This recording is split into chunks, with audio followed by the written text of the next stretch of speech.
Let's start, though, here in Ottawa. We are living in an era of definite global uncertainty, and it's clear that the government's economic outlook released today reflects that. The CBC's David Cochrane knows all the details, knows everything that's in there, and he's going to tell us all about it in 2 minutes, to his great joy. Yeah, 2 minutes, sure.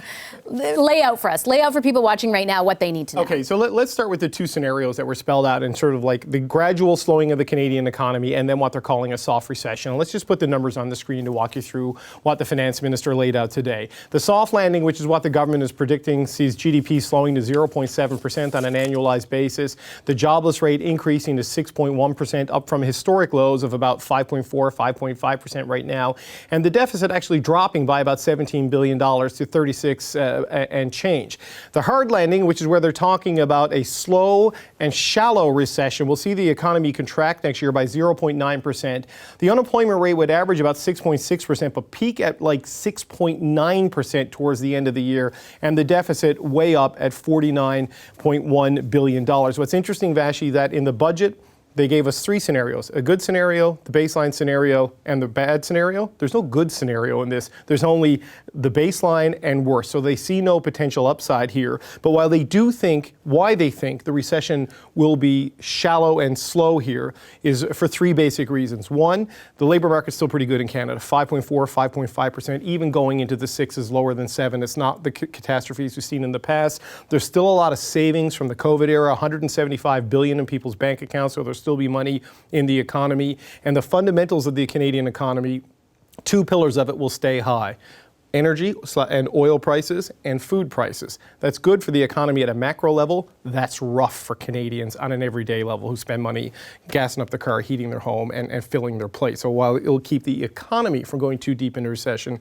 it's going to create a cost of living problem for people. Well, what about, an increased cost of living problem? Because we're already feeling the cost of living right now. What about those Canadians? What about us? What is there anything in here that is aimed at addressing those issues? Yeah, there are some new measures, including a change to the Canada Workers Benefit. This is something that helps 4.2 million people. They normally get it once a year when they file their income taxes. Now Canadians are going to start getting it in a quarterly payment. So you'll have, like the GST rebate, you'll get help throughout the year as you need it. The big headline, I think, that the government's going to get out of this is they are permanently eliminating interest rates on the federal portion of the Canada student loans and the Canada apprentice loans. That's been temporarily waived. It will now be permanently waived. They're also promising to negotiate or even regulate or legislate lower credit card fees on transaction fees for small businesses, giving a relief to companies. Now, this is on top of the already announced measures, doubling the GST rebate, tops up the housing benefits, and also things like the dental plan they're working out with the NDP. The other big part of what's happening here, there's about $17 billion in deficit reduction out of the windfall they get of $30 billion from higher energy prices. There's $13 billion in spending, and some of that is going to go to the green economy. They're going to have a series of measures to try to help create green jobs and train people to work in the green economy. But there's a serious response to the U.S. Inflation Reduction Act, Vashi, which the government points to as a real threat to direct investment here in Canada. Joe Biden's administration has made massive tax credit investments to try to recruit clean tech investment. Canada is matching it with a 30% tax credit on capital costs for clean tech investments. You get the full 30% if you also create good jobs and create training programs. They're promising similar things for hydrogen and a forward-looking strategy on manufacturing competitiveness, because there are two central things the government is really worried about right now. That's the cost of living and economic challenges created by inflation and rising interest rates, but the measures in the Inflation Reduction Act in the U.S. they see as a real challenge to their medium and long-term competitiveness, in particular when it comes to attracting investment in all of those industries the government wants to be staples of Canada's future: critical minerals, electric cars, batteries, and all of those supply chains. Sounds like two things to ask the finance minister about. Sounds like a good idea. Thanks, David. The CBC's David Cochrane with a look at what's inside the fall economic statement. And we will be interviewing Minister Freeland in just a few minutes. Before we do that, I do want to bring in our power panel for some more analysis on what we heard from David and what's in this document. From Vancouver tonight, James Moore. He's a senior advisor at Dentons and a former Conservative cabinet minister. Shachi Kurl is the president of the Angus Reid Institute, also in Vancouver. In Toronto, Andrew Thompson is chief of government relations for the University of Toronto and a former Saskatchewan NDP finance minister. And in studio with me tonight, former New Brunswick Liberal Premier Brian Gallant, now CEO of Space Canada. Hi, everybody. Nice to see you. Brian, I'll start with you. We have been talking for weeks about this kind of difficult balancing act that the government has to strike between addressing inflation and also not exacerbating the problem. How do you think they did on that metric today? My sense is they did pretty good, and I think they're going to feel very good about it. And one other balancing act that they clearly wanted to insert in their considerations was how do they get a few headlines that might be positive from a economic point of view, keeping people feeling good about the fact that they're on top of things, but also giving the message that people that may feel that they're pretty vulnerable to a downturn in the economy and, of course, the cost of living challenges that have been very prevalent for quite some time, and the layer of politics as well. So some pretty good headlines to help them politically. There's no question as well that when you look at the way in which they're sort of determining what the thresholds and the framework that they have from the economic considerations moving forward, it's pretty modest where the swing is. I mean, there's a lot of talk about people saying, well, they're a little optimistic with the best case scenario, and they're kind of saying that the one in which everybody seems to think is going to happen is the worst case scenario. Well, it's a swing of about 1.6%. I mean, a 0.7% growth in GDP is nothing to write home about. A minus 0.9% growth or a detraction of the economy, pretty close to being sort of neutral. So I think that they're really trying to stay within those lanes, and also that translate into why their economic statement is pretty timid at this stage. James, do you think it's timid? I suppose, but it could have been worse, right? I mean, I do think it's timid. I think it's a mistake for the government to err on the side of a soft landing for the economy. Most people assume that they're in a bit of a tough spot in terms of timing here, right? The interest rates are going up. Most people in Bay Street elsewhere assume that the full scale of rate hikes will probably crest at the 4% to 4.5% Bank of Canada rate probably in the first quarter of 2023. So between now and then, the effect of the rate hikes are having an impact on the economy. The economy is slowing down, if not shrinking.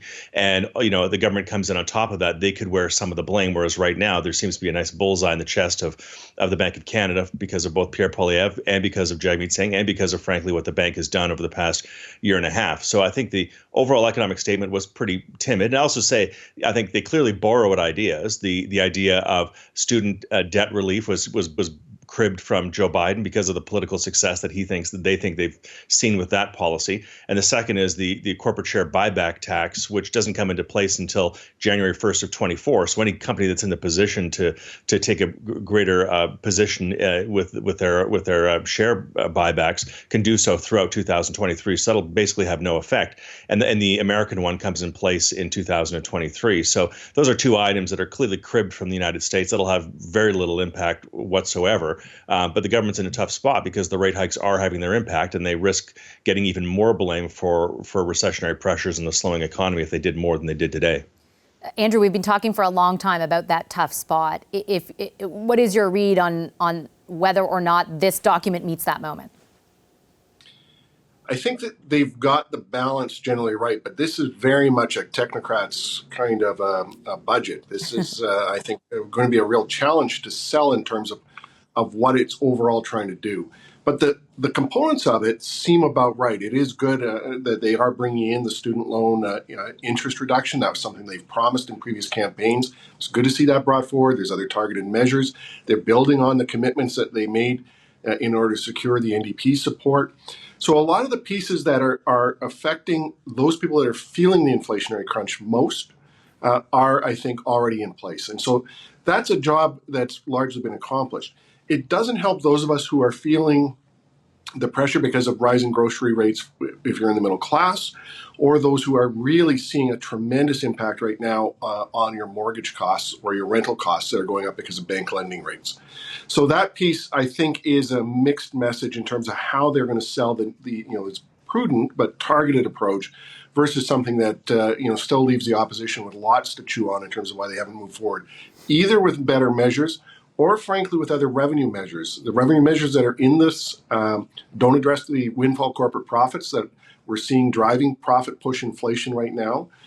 There are not measures in there that deal with the fuel problems that we're seeing drive the other inflationary issues. So there's still those pieces. And then finally the big one, and I think they're really setting this aside until the federal budget comes in the spring. The measures that are there for the green economy are okay. I mean, it's good to see the investments that they've got in nuclear. It's good to see the new tax credit in place, but it's still light by about $15 billion in terms of where we should be comparatively with the U.S. Not to mention the fact it has done nothing to address the really big problem that the U.S. has put on the table, which is the CHIPS Act. So there's a lot more work to be done. I think they're probably going to take the next 6 months and really figure out from the economy side what needs to go in to kickstart things and make sure we come out of the recession stronger than we're going in. Well, it's interesting because, Shachi, what Andrew describes in the last part of his comment there is basically what's in here in response to the Inflation Reduction Act, and there's a whole lot of that, the IRA that isn't responded to yet, that could be, and also the CHIPS Act as Andrew lays out. The other part of this is, as he said, targeted help for Canadians, a reiteration of some stuff we already knew and some new stuff. But you've been talking for a long time about how the issue is not only important to those who are most affected, but that all of us are really affected. And so I'm wondering how you view this fall economic statement in that light. So there's the reality. You can have a debate about the reality. Will it be 0.9% shrinkage? Will it be 0.6% growth? Frankly, for most Canadians, the numbers that they are paying attention to are not those numbers. What they're paying attention to is, what's my credit card bill this month? When is my mortgage coming due? Is my rent going up? And I talk about this every time, and maybe it sounds repetitive, but it's also what people are really dialed into. So Vashi, where those targeted supports will help people who are undeniably more and most affected by the rising cost of living psychologically, the psychological impact, the mental impact is something that is affecting everyone. I did a quick check right before we came on air. Back in August, we're still dealing with labor shortages, but back in August, more than a third of Canadians expressed concern and worry that someone in their household might lose a job because of economic conditions and because of the economy. When we start to hear governments and finance ministers use the R word, and of course they have to be transparent, they have to talk about the reality of it, again, that has a massive impact on the way people in their own individual households start thinking about their spending, their saving, and how really they're going to get themselves through the winter, and both the literal winter with energy costs going up, but also the winter that they think about in terms of a stagnancy or even a reduction in economic growth. Am I going to lose my job? Am I going to be able to make sure that there is enough money in the bank account at the end of the month for me to feel comfortable and look after my family's needs? And we already know that there is, we've talked about this before, that contraction in spending already happening across the board, regardless of income level. So you also have the impact of people maybe saving themselves into a recession. What is the impact around retail sales over Christmas? What are we going to see at the end of this month around Black Friday? Right. Businesses that rely on people going out and spending that money may be in bad shape themselves by the end of this year. Okay, I'm going to pause us for a second. We are standing by and waiting for the finance minister. The Power Panel is kind enough to share some extra time with us this evening. They'll be listening in to the minister's interview, and then as well, we'll be responding to Premier Stephenson, Manitoba's Premier Heather Stephenson, who will join us for her reaction to the fall economic statement. Like I said, I'm going to take a quick commercial break. We're back in just a moment, though. Stay with us. This is Power and Politics.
will be able to invest in the Canadian economy and to be there for the Canadians who need it the most, because we were responsible in April and because we are keeping our powder dry today.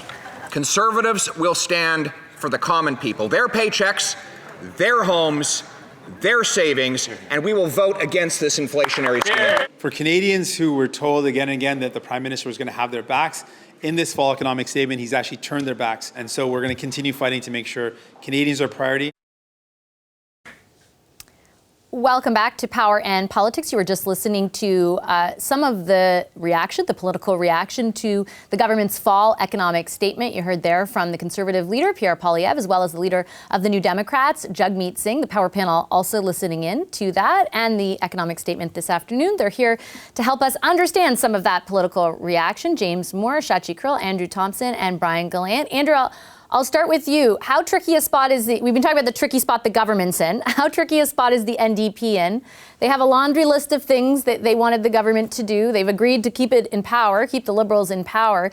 They came out today, Mr. Singh, saying, this is not a good fall economic statement. We feel like they're turning their backs on Canadians. We have a lot to criticize. How do you think that goes over?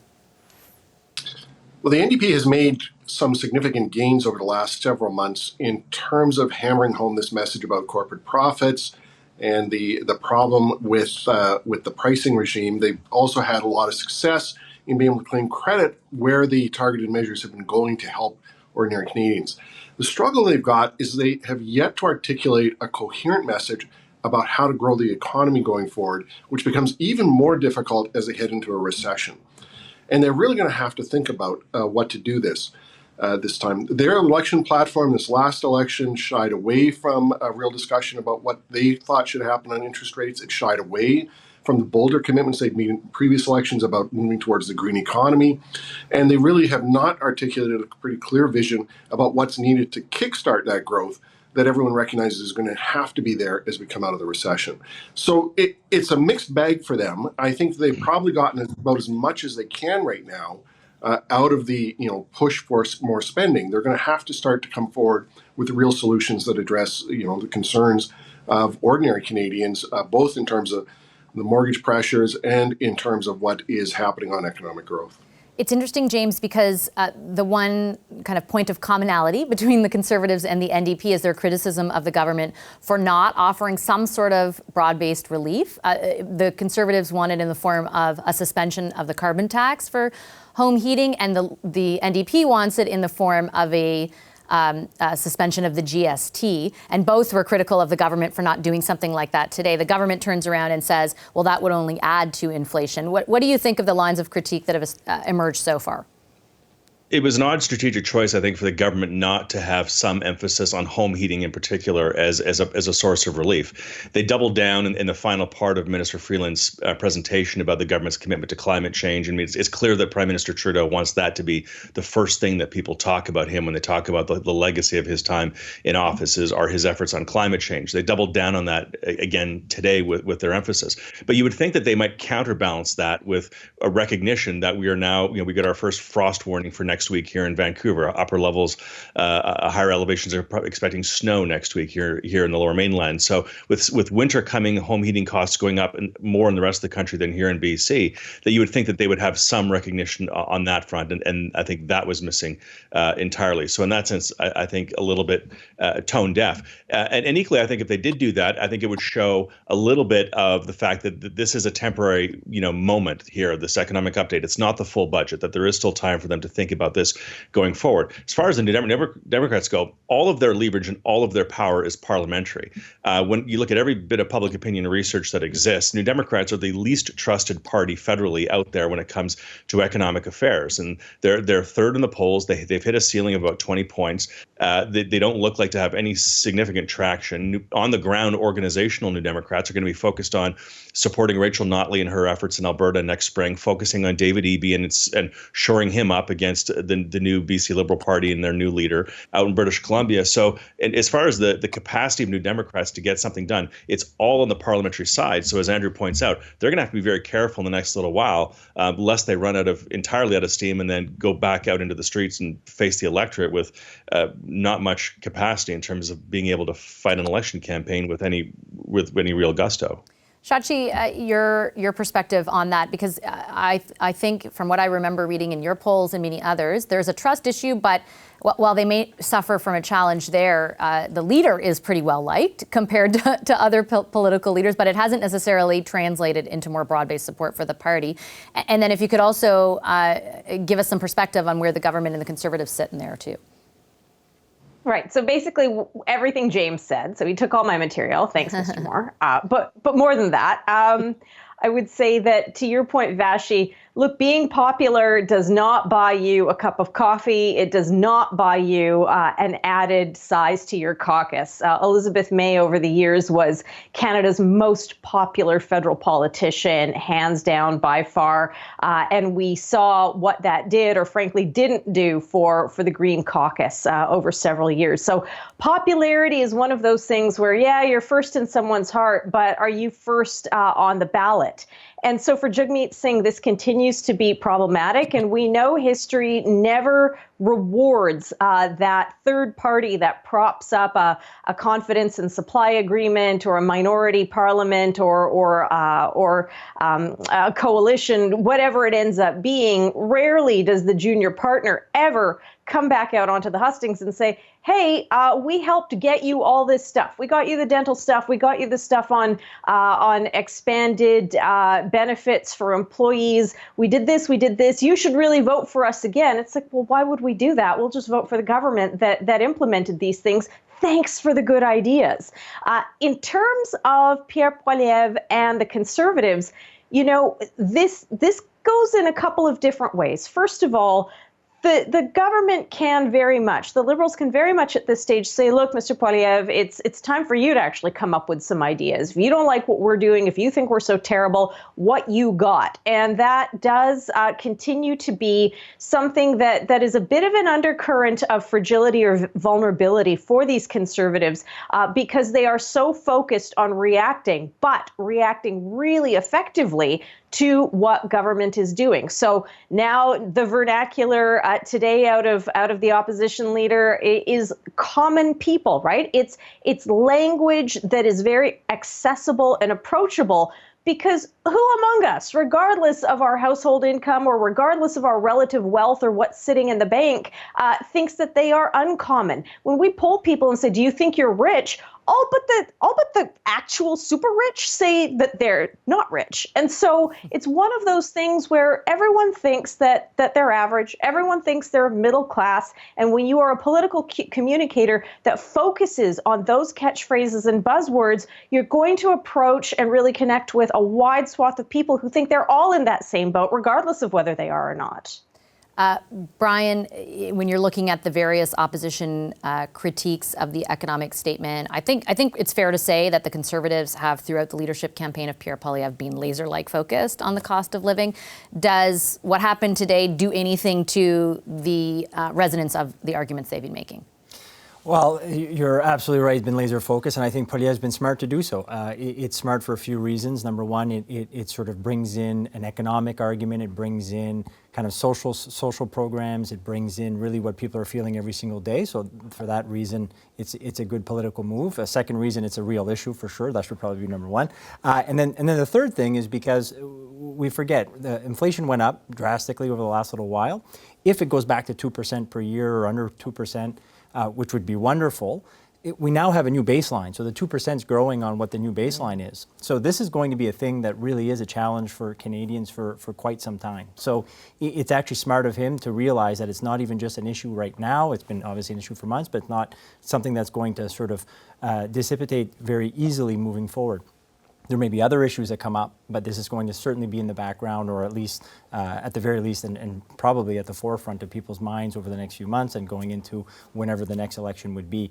That said, I mean, I think the Liberals have to be careful to not let that influence them too much. I mean, Poilievre and the team are going to make every argument on anything that they do that it's causing more inflation. Anything that they do, they're going to say that's inflationary. That's not good for the cost of living. And politically, it's smart to do so. So the Liberals, doesn't really matter what they're going to put forward. That's going to be the rhetoric. So they just got to focus on their message, focus on what the real. What's their counter to that? Well, I think the biggest thing would be actually to put in measures that's going to help address the inflation and address cost of living. I think that's number one. And if they can do that and temper that over the next, and they should have runway, and I'll get into the NDP in a sec, they should have the runway to be able to do so. So I think substantively they should really focus on the right policies and not get bogged down on what do we need to do to get the right message to counter the message that inflation is our fault. He's not going to get off it. It's not like Poilievre's going to wake up one day and be like, oh, that's a really good program, I'll stop saying it's your fault. So that's clear. And I think the Liberals often find themselves in the middle, and they like being there. They like it when the NDP is saying you should have done more, you should have spent more, you should have invested in X, Y, Z, and then on the other side they had the Tories basically saying you're spending too much. So Liberals always feel, I often make this point, but it's true, Liberals, whether they're consciously doing it or it's sort of in the psyche, when they're in the middle like that, they feel kind of comfortable. And on the runway, I think the NDP, I agree with what was said. I mean, I think the NDP are not going to necessarily be rewarded, and most likely when you look at history, they're probably very much going to have a tough time in the next election because they are sort of the junior partner, as it was very well said, to propping up the Liberals. So normally that's a tough spot to be in, but they're certainly going to make the argument, they're going to try and say, well, we're the ones that made them more progressive this term. We're the ones that got them to pass. Well, they did, to be fair. Yeah, and they're going to make that argument on a few programs. In a way, it's a weird double-edged sword, though, because if you have too many new programs, then I think you have the problem where the NDP will have Canadians say, well, we kind of got those programs and the Liberals are the ones that implemented it, so thank you very much. If you don't get those programs, then they can maybe try to make an argument, well, you didn't really get all that much in your agreement. So it's a tough spot to be in, and I think that's why the junior partner usually has a tough time when they've propped up a government. The thing I take from this is that everyone's in a tough spot. And that's true of Canadians too, pretty much. So I'll leave it there. Thank you very much to our Power Panel for your insights and analysis tonight. Appreciate the discussion. Andrew Thompson, Shachi Kurl, James Moore, and Brian Gallant. Hi, I'm Vashi Capellos, host of Power in Politics. See more of our show by subscribing to the CBC News channel or click the link for another video.